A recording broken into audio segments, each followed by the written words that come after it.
Vi znate da je Ministarstvo privrede stavilo kompaniju Jumko na spisak 11 strateških preduzeća i sve ono što je od jednog potpunog mraka i haosa u ovoj kompaniji urađeno pa do dana današnjeg i sve ono što su planovi i projekcije ove kompanije definitivno ne bi bilo moguće bez vojske, odnosno bez Ministarstva odbrane.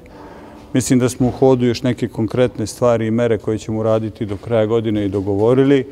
O njima ćemo da pričamo kada ih i realizujemo. Ja bih samo iskoristio priliku da se zahvalim radnicima na strpljenju i požrtvovanju.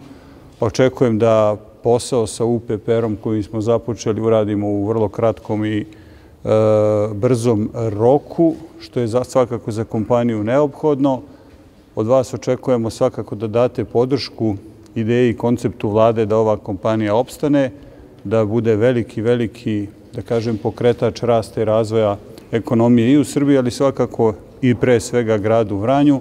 A još jednom bih iskoristio priliku da se zahvalim Ministarstvu odbrane, Vojsci Srbije, ministru Vulinu, što razume naše potrebe i što ćemo u njima imati velikog ili najvećeg partnera i u narednom periodu. Hvala.